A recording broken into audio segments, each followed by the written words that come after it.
Hi folks, Stuart here. Thanks for giving me 5 minutes of your time. Today I want to start off by congratulating America on your victory for Trump. So well done for picking the path of common sense as opposed to dyed in the wool communism.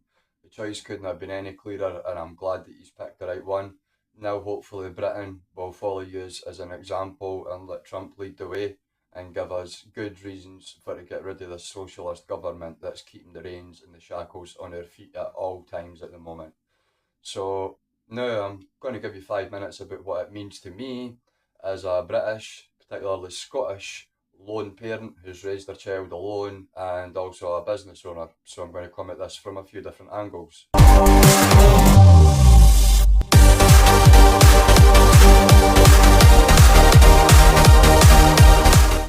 So, first of all, the big one for me is Trump is going to close the borders. Now, everybody knows Britain has problems with dinghies in the Channel, people coming from everywhere they shouldn't be, and the minute they're here, they get a free lift in, give them a hotel, a credit card, just the same as America. We've got the same problem, we need the same solutions. Trump's got it for you guys, and I'm pretty sure that the solution's more or less the same for others. So, leading on to the next one is mass deportation of criminals. Now, I listened to what he said closely. He never said he was going to deport every single migrant. He's going to deport criminal migrants. Now, that's a good start because it shows that he's not being racist towards everybody like he gets accused of being. He's specifically targeting criminals. They're the ones that shouldn't even be allowed a jail cell. They should be right on the plane back to where they come from in the first place, or the boat, or the lorry, however they got there. Anyway, I'm sorry, I'll move on. But another one of his big points: crush violent crime and give the police the resources that they need. Now, common sense, that speaks for itself. The police need resources, we need the police, the criminals need the police to catch them.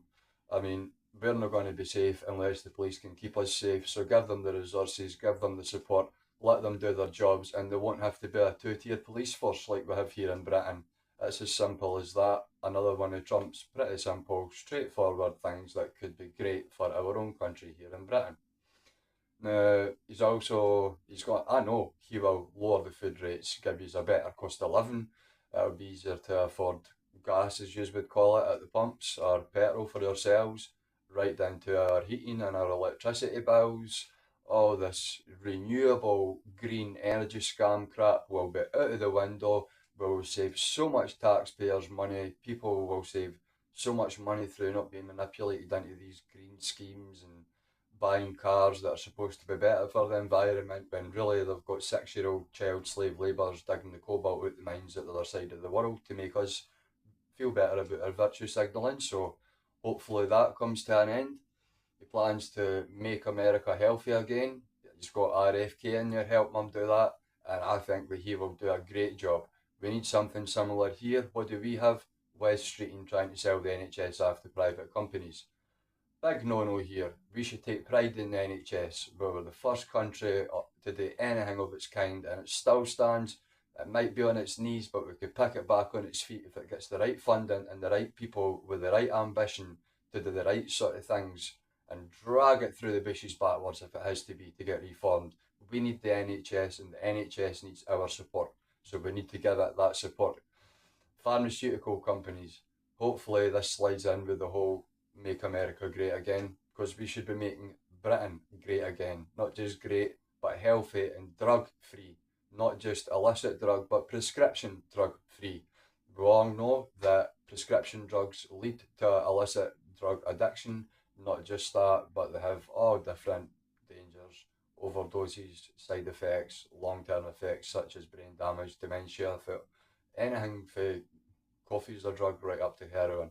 I mean, I'm pretty sure every one of these will be looked at. Cannabis will be looked at as a medicine rather than a substance that you abuse.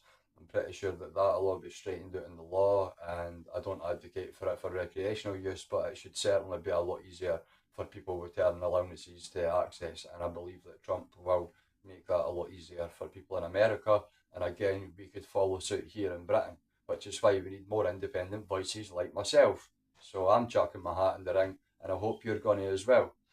Next, forever wars. This means a lot to me as a lone parent. My son's 6-year old. Things are just kicking off the now. The last time there was a world war, it started a few years before we actually got involved in it.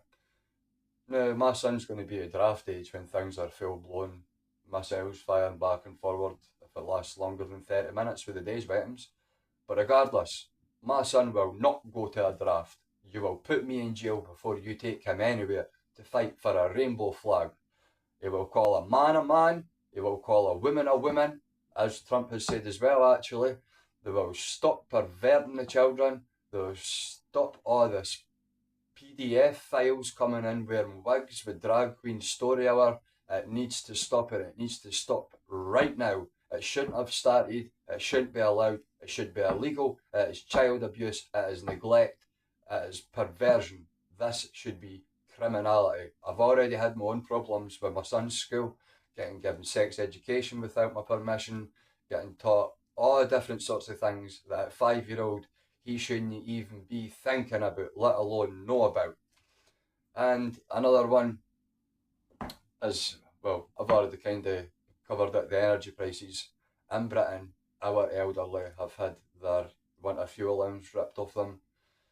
Now, this year they're going to struggle, but next year they are really going to struggle. So I really hope that Trump gets on top of the energy prices and shows us a good way to go about it so that we could follow. I hope he puts so much pressure on Starmer's government that the thing collapses in front of our eyes, because that's what we need. We need a revolution in this country. I'm not advocating for violence. I'm advocating for peaceful, civil revolution against our government. We need it, and we need to do it through independent voices like myself, people that work for the community. I advocate for our charities. I advocate for our elderly, our younger, our vulnerable, our disabled. I'm a business owner myself. I give discounts for elderly, vulnerable, disabled and local customers. I'm always as cheap as I could be, so not to make money but to help other people. I'm involved with the church. I'm on the board of the community trust. I'm also on the board of the Memorial Hall.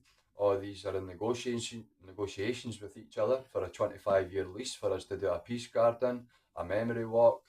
I'm going to have a plot in there where I'll have vegetables that I can grow for to make soup packs and dish out to the elderly and vulnerable, the poorer people in our society. I'll also help stock food banks and community kitchens, etc. I'm working on other initiatives that involve getting clothes to younger children for free. And this is the sort of stuff that Britain needs. We need people, and I'm not trying to blow my own trumpet here, but at least I'm doing something about it. I hope somebody who has thankfully given me the 5-10 minutes of your time to watch this and listen to me, do something, even if it's chat my neighbour, asking if they need a cup of tea. Go and visit the lady at the end of the street. Ask her if she needs a help to hoover her living room. Ask her when the last time she actually had a conversation with somebody on her couch was. Go and visit your sister that you've not seen in a year. Ask her how that end of the family's getting on. Your mum that possibly needs a hand to hang a picture up on her living room wall that she's been needing done for 3 years but doesn't want to ask because she thinks she'll bother you. There's always something that we can do to help other people. Now, by the grace of God, Britain will get there. We will pick ourselves back up onto our feet. It's great to see a bit of motivation finally coming our way, and I really hope that we could follow the path that Trump is laying in front of us. Britain for independence, independence for Britain. I hope you agree with me. Please, if you want to see more of what I've got to say, if you agree with what I've got to say, if you like what I'm saying, I would love it if you could share the video, if you could like the video, and even better, subscribe to the channel. You'll get more content. You can keep up to date on my food initiatives, my clothes initiatives, what I do with my son in our spare time, what I'm doing as a business, what I'm doing to help the community in general. And I think it's all stuff that we should really be rallying around people trying to do this sort of thing, because it's never been more important. Every time we hear about an election, it's the most important election. I genuinely believe as a parent that it's now or never. I'll leave it there, guys. See you in the next one. Thanks for your time.